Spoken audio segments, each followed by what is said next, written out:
tumatagal ako dito sa Pilipinas, mas marami akong nalalaman na toxic mindset ng mga Pilipino. Unang-una yung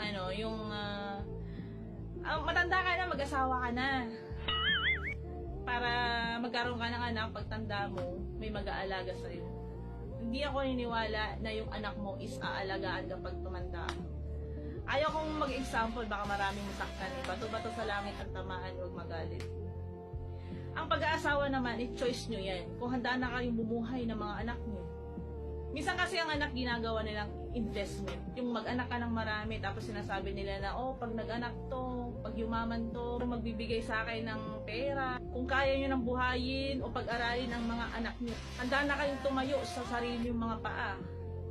Pwede na kayong mag-asawa. Pero, kung mag-aasawa lang kayo dahil natatakot kayo sa edad nyo, o natatakot kayo dahil matanda na kayo, o napag-iiwanan na kayo, tapos hindi nyo pa napaghandaan, ay hindi na tama yun. Baka mamaya pag nagkaanak kayo, ultimong gatas ng anak nyo, ihingi sa kapatid nyo.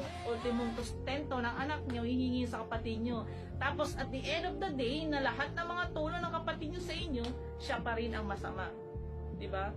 Mas maganda yung bumuo kayo ng pamilya, nag-anak kayo, na walang tulong or hindi kayo humihingi ng tulong sa ibang pamilya nyo. Parang proud kayo sa sarili nyo, diba? Hindi yung nag-anak kayo tapos hingi sa kapatid nyo, tapos ang masama pa yung kapatid nyo. Pangalawang toxic mindset ng mga Pilipino yan. Ito pangatlo, pinakamabigat na toxic mindset ng mga Pilipino. Kaya walang yumayaman sa isang pamilya kasi kung halimbawa iisa lang ang may trabaho, iisa lang ang matino, iisa lang ang mapagbigay, lahat tinutulungan buong pamilya. Kung hindi mo tutulungan, ikaw pa ang masama.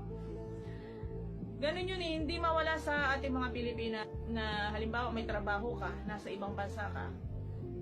Hindi naman sa obligasyon, parang kailangan mong tulungan yung kapatid mo, kailangan mong tulungan yung pamangkin, kailangan mong tulungan lahat ng buong pamilya mo. Kasi pag hindi mo tinulungan, meron kang maririnig. Parang ang sama-sama ng ugali mo pagka ganun. Ang pagtulong naman kasi hindi naman obligasyon yun Choice mo yun. Gusto mo yun. Kung gusto mo mabigay, kung meron ka, magbigay ka.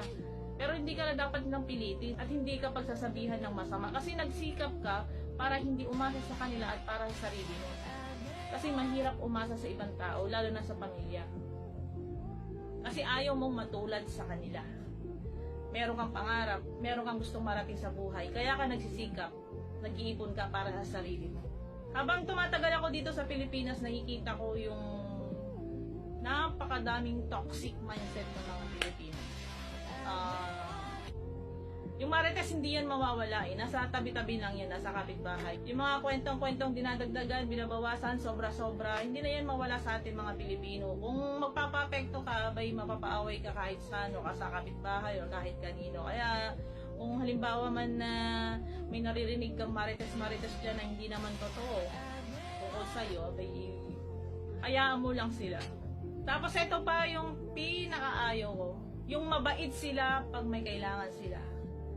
Yung akala mo napakaamong tupa, pag may kailangan sila, lahat sasabihin para magbigay ka. Pero pag nabigyan na at wala nang kailangan sa'yo, masama na ang tingin sa'yo.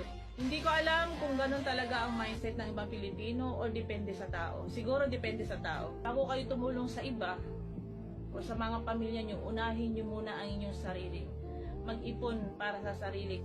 Kasi pag ikaw nawalan, nakakasiguro ka ba na yung mga tinulong mo sa pamilya mo o mga kapatid mo may babalik sa'yo? Di ba hindi?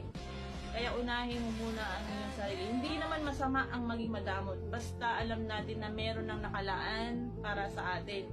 Pwede kang magbigay, basta yung kaya mo lang, huwag mong ibigay lahat. Yung halos wala nang matira sa'yo. Happy Valentine's po sa lahat ng mga followers o sa lahat po ng mga nanonood sa akin na nagtitiwala po kay OFW Heart Asia. We love you all!